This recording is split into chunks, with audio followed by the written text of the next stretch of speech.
Hi, thanks for checking out my Scout for sale. She's a 73 Scout 2. I've owned it for about a year. She's run like a top for me.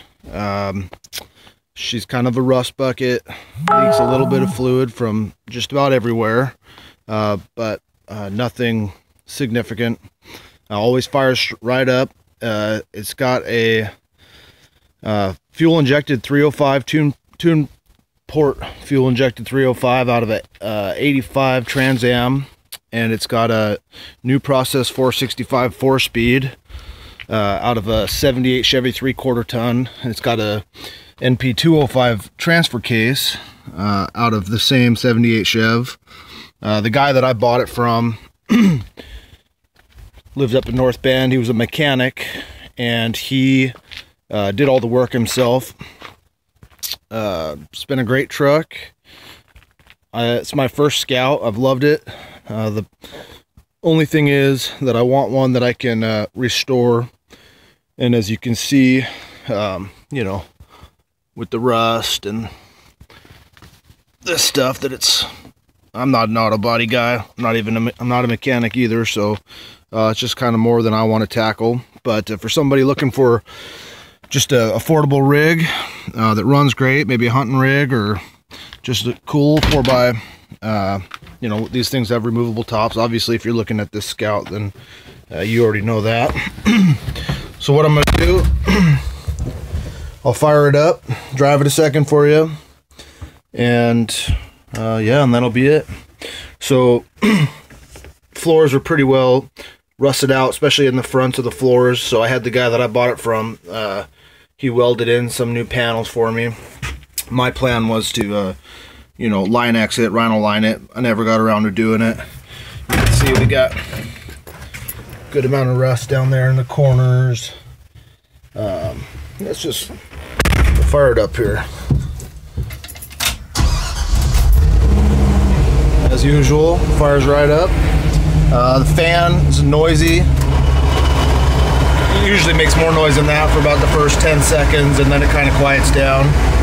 Speedo work, fuel gauge works, alternator works.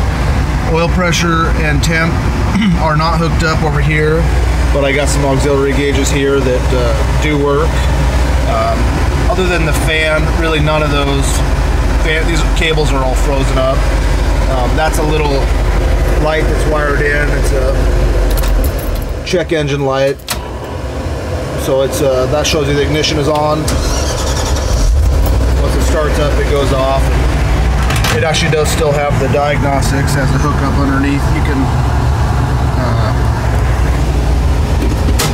hook into to kind of get just basic diagnostics, as much as they had in 85 anyway. So there's that 305. Kind of got a custom radiator. Real nice work. Dual batteries. It's got Dana 44 in the front out of a 78 Travelwall. It's got a little winch down here concealed. I think it's all worn. I'm actually not even sure, but pretty cool the way he's got it rigged up. This plug right here, I have the controls back at home. You just plug it in for the wind. And yeah, that's it. Let's take a quick run.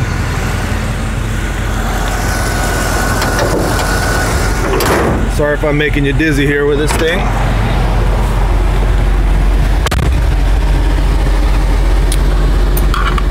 Just lap belts. It does actually have power seat out of a old Aerostar van.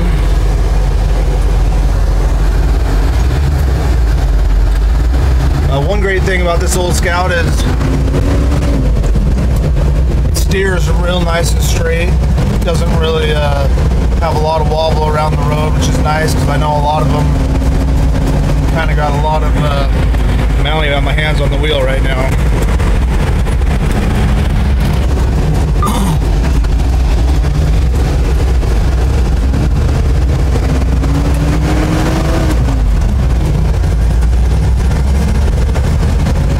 Kind of a bumpy old road here, but there's fourth gear. here. So you might notice something. It may do it coming up this hill. There's something to do with the fuel that, with the fuel injection that it's supposed to sense inertia or something and give more gas. So if you're kind of underpowered going up a hill, it'll kind of sputters just a little bit, but it doesn't do it if you're in the proper gear. Somebody knows more about it than I. Probably fix that. Anyhow, that's it. If you found this post without actually seeing the Craigslist ad first, if you want to just search under Seattle Tacoma Scout 2, 73 Scout 2, you should be able to find it. Thanks for looking.